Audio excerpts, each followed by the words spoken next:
Hello everyone. तो हम जैसा कि पिछली वीडियो में देखा था कि हम बाइनरी चॉइस मॉडल को देख रहे हैं और उसके लिए हमने सबसे पहला लीनियर प्रोबेबिलिटी मॉडल का इस्तेमाल किया था जिसमें हम ओएलएस का इस्तेमाल कर रहे थे। लेकिन यहाँ पर हमें 4 बड़ी प्रॉब्लम देखने को मिली थी, जो कि थी कि एरर टर्म्स जो है वो नॉन नॉर्मल रहेगा और हेटेरोस्केडास्टिसिटी की प्रॉब्लम हमें देखने को मिल रही थी। जो हमारे पैरामीटर थे वो नॉन लीनियर आते हैं और हमारा जो गुडनेस ऑफ फिट है वो 0.2 से 0.6 के बीच में होता है, जो कि बहुत कम होता है। इस वीडियो में हम देखने वाले हैं अगर हम लॉजिट फंक्शन का इस्तेमाल करेंगे तो क्या हम अच्छे से एस्टिमेट कर पाएंगे बाइनरी चॉइस मॉडल को। तो जो हमारी रिग्रेशन इक्वेशन थी वो Y I equals to beta one plus beta two x I plus mu I की फॉर्म में थी, जहाँ पर वाई आई बाइनरी है तो सिर्फ दो ही वैल्यूज ले सकता है, वन अगर कुछ कंडीशन सेटिस्फाई हो और अदरवाइज जीरो। लेकिन यहाँ पर हमें जो प्रॉब्लम हमने देखा था कि पिछले वीडियो में देखने को आई थी वो थी नॉन नॉर्मेलिटी की, और ये कंडीशन के प्रोबेबिलिटी की वैल्यू जो है वो 0 और 1 के बीच में लाई करनी चाहिए, तो वो वायलेट हो रही थी depending upon the values of beta 1 and beta 2। तो हम ट्रांसफॉर्मेशन कर सकते हैं बीटा 1 प्लस बीटा 2 एक्स आई का इस तरीके से कि जो हमारी प्रोबेबिलिटी की वैल्यू वो 0 और 1 के बीच में लाई करे। अब इसके लिए हमारे पास 3 मेथड्स हैं। सबसे पहला मेथड है कंस्ट्रेंड लीनियर प्रोबेबिलिटी मॉडल, दूसरा मेथड है लॉजिट फंक्शन बेस्ड ट्रांसफॉर्मेशन, और थर्ड मेथड है normal distribution function based transformation. तो हम इन तीनों मेथड्स को एक एक करके समझते हैं। तो सबसे पहला मेथड है कंस्ट्रेंड लीनियर प्रोबेबिलिटी मॉडल, जहां पर अगर हमारे एस्टिमेशन की वैल्यूज 0 और 1 से ज़्यादा आ रही है तो उसको कंस्ट्रेंट किया जा सकता है। तो अगर वैल्यू 0 से कम है तो उस वैल्यू को 0 एज्यूम किया जा सकता है, और अगर वैल्यू 1 से ज़्यादा है तो उस वैल्यू को 1 कंसीडर किया जा सकता है, और अगर वैल्यू 0 और 1 के बीच में रहेगी तो वही वैल्यू जो है पी आई की होगी। तो इसलिए जब लीनियर प्रोबेबिलिटी मॉडल में को हम कंस्ट्रेंट कर देंगे तो ओएलएस का इस्तेमाल कर सकते हैं, लेकिन अभी भी जो नॉन नॉर्मेलिटी है पैरामीटर्स की वो प्रॉब्लम क्रिएट करेगी। तो इसीलिए हम लॉजिट मॉडल का इस्तेमाल कर सकते हैं, जहाँ पे हम एक क्युमुलेटिव डेंसिटी फंक्शन से ट्रांसफॉर्म कर सकते हैं अपने वेरिएबल्स को। अब लॉजिट फंक्शन का जो ट्रांसफॉर्मेशन होता है, तो अगर हमें एक फंक्शन x है जिसको ट्रांसफॉर्म करना है यूजिंग लॉजिट फंक्शन, तो वो इस तरीके का होता है y equals to 1 upon 1 minus e raise to the power minus x. तो ये जो फंक्शनल फॉर्म होती है ये लॉजिट फंक्शन की फॉर्म होती है। तो अब हम इसी फंक्शन का इस्तेमाल करेंगे ट्रांसफॉर्म करने के लिए लीनियर प्रोबेबिलिटी मॉडल को। तो जो हमारी प्रोबेबिलिटी थी Y I equals to 1 given X I, तो इसको हम एक फंक्शन f से ट्रांसफॉर्म कर सकते हैं जो कि कम्युलेटिव डेंसिटी फंक्शन होगा। और ये प्रोबेबिलिटी डेंसिटी फंक्शन को हमें चूज करना है, तो वो हमने लॉजिट मॉडल चूज किया है जो कि 1 upon 1 plus E raise to the power minus beta 1 plus beta 2 X I होगा। तो अभी हम सिंप्लिसिटी के लिए beta 1 plus beta 2 X I को जेड आई एज्यूम कर सकते हैं। तो जो प्रोबेबिलिटी होगी पी आई ये होगी 1 upon 1 plus E raise to the power minus z i. तो अगर हम इसको और सोल्व करेंगे तो ये 1 upon E raise to the power Z I हो जाएगा, और इसको फर्दर सोल्व करेंगे तो हमें E raise to the power Z I upon E raise to the power Z I plus 1 मिलेगा। इसको इक्वेशन 1 मान लेते हैं। अब इस इक्वेशन में दोनों तरफ से अगर हम 1 सब्सट्रैक्ट करेंगे तो हमें मिलेगा 1 minus P I equals to 1 upon E raise to the power Z I plus 1। इसको हम इक्वेशन सेकंड एज्यूम कर लेते हैं, और हम इक्वेशन 1 को डिवाइड करेंगे इक्वेशन 2 से, तो हमें मिलेगा P I upon 1 minus P I equals to E raise to the power Z I. अब P I upon 1 minus P I को ओड्स रेशियो बोला जाता है, जो कि प्रोबेबिलिटी बताता है कि कितना है फेवर में of some event to happen.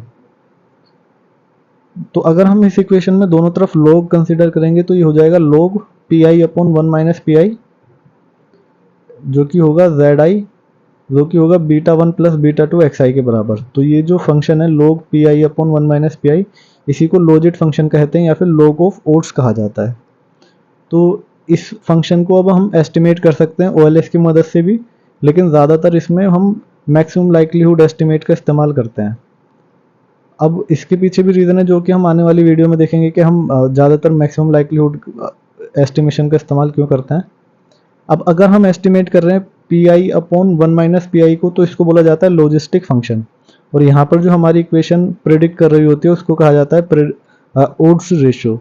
लेकिन अगर हम लॉग फॉर्म को प्रेडिक्ट कर रहे हैं तो इसको कहा जाता है लॉजिट मॉडल, और यहाँ पर हम प्रोबेबिलिटी और चांसेस को प्रेडिक्ट कर रहे होते हैं। तो जैसे ही प्रोबेबिलिटी घटेगी तो जो ओड्स होगी वो अप्रोच करेगी 0 की तरफ, और लॉजिट फंक्शन जो होगा वो अप्रोच करेगा माइनस इन्फिनिटी की तरफ। अब यहाँ पे हमें कुछ पॉइंट्स जो है वो ध्यान में रखने हैं। सबसे पहला जो लॉजिट होता है ये सिमेट्रिक होता है 0 के अराउंड और अनबाउंडेड होता है from both above and below. तो ये माइनस इन्फिनिटी से प्लस इन्फिनिटी तक इसकी वैल्यू जा सकती है। तो जो लॉजिट होता है ये मल्टीप्लिकेटिव मॉडल होता है ओड्स का। तो P I upon one minus P I को हम लिख सकते हैं E raise to the power beta one plus beta two x I. तो जिसको और हम सोल्व करेंगे तो E beta one multiply E beta two times X I. तो जब भी हमारी जो x है वो 1 यूनिट से बढ़ेगा तो जो ओड्स रेशियो होंगे वो E raise to the power beta two unit से इंक्रीज हो जाएंगे। तो इसे एक एग्जांपल से समझते हैं कि अगर हमारा बीटा टू की वैल्यू 2 है तो अगर 1 यूनिट का चेंज आ रहा है x में तो जो हमारे ओड्स हैं वो इंक्रीज हो जाएंगे E raise to the power beta two जो कि E raise to the power 2 जो कि 7.389 आता है। उतने से हमारे चांसेस जो है वो बढ़ जाएंगे। जो ओड्स रेशियो होगा p upon one minus P I वो इंक्रीज हो जाएगा 7.389 से अगर x 1 यूनिट से इंक्रीज होता है।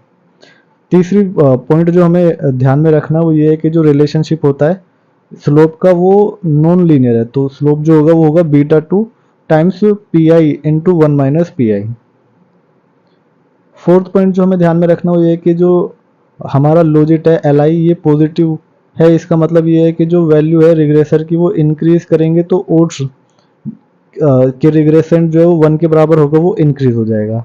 और अगर हमारा एल आई नेगेटिव है इसका मतलब ये है कि जब रिग्रेसर को हम इंक्रीज करेंगे तो वैल्यू कि जो हमारा वाई आई है वो 1 होगा वो और घट जाएगी। पांचवा पॉइंट है कि अगर प्रोबेबिलिटी पी आई 0 या 1 हो जाएगी तो वो मीनिंगलेस हो जाएगा। तो क्योंकि एल आई हम लेंगे log 1 अपॉन 0 का और एल आई log 0 अपॉन 1 का, तो ये दोनों ही जो है मीनिंगलेस है। इस वजह से इन सिचुएशन में हम ओ एल एस एस्टिमेशन का इस्तेमाल नहीं कर सकते। इस वजह से इन सिचुएशन में हमें मैक्सिमम लाइक्लीहुड का एस्टिमेशन का ही इस्तेमाल करना होगा। अब एस्टिमेशन जब हम करते हैं लॉजिट मॉडल का तो ये डिपेंड करता है डेटा के टाइप पे भी। तो डेटा के दो तरीके के टाइप होते हैं, ग्रुप्ड डेटा और अनग्रुप्ड डेटा। तो जो अनग्रुप्ड डेटा होता है ये इंडिविजुअल लेवल पे होता है। तो जब इस पर हम लॉजिट मॉडल अप्लाई कर रहे होते हैं तो उसको लॉजिट ही कहा जाता है। लेकिन जब ग्रुप डेटा पर हम लॉजिट मॉडल इस्तेमाल कर रहे होते हैं तो उसको ग्रुप लॉजिट या फिर जी लॉजिट कहा जाता है। अब हम देखते हैं लॉजिट मॉडल मल्टीपल रिग्रेशन के केस में। तो जिस तरीके से हमने सिंपल रिग्रेशन के केस में देखा था तो उसी तरीके से मल्टीपल रिग्रेशन के केस में भी होगा। तो P I equals to function of beta naught plus beta one x one i plus beta two x two I so on till beta के एक्स के आई। अब इसको हम लिख सकते हैं मैट्रिक्स के फॉर्म में जहाँ पे x i transpose time beta represent करेगा इस पूरी इक्वेशंस को। और अगेन जिस तरीके से हमने लॉजिट फंक्शन का इस्तेमाल किया था ट्रांसफॉर्मेशन के लिए तो हम 1 upon 1 plus E raise to the power minus x i transpose times beta. तो ये दोनों मैट्रिक्स को रिप्रेजेंट कर रहे हैं। एक्स आई भी मैट्रिक्स को रिप्रेजेंट कर रहा है और बीटा भी मैट्रिक्स को रिप्रेजेंट कर रहा है। तो इसे जब हम सोल्व करेंगे तो हमें मिलेगा log p I upon one minus P I equals to x i transpose beta. और इसको फर्दर सोल्व करेंगे तो हमें मिलेगा कि ये मल्टीप्लिकेटिव इफेक्ट रखता है। तो P I upon one minus P I बराबर होगा E raise to the power beta naught times E raise to the power beta one times X one I J X one I E raise to the power beta two x two I so on till E raise to the power beta के x के I. तो अगर कोई भी X J 1 unit से increase हो रहा है तो E raise to the power beta J से हमारे ओड्स रेशो इंक्रीज हो जाएंगे। Thank you.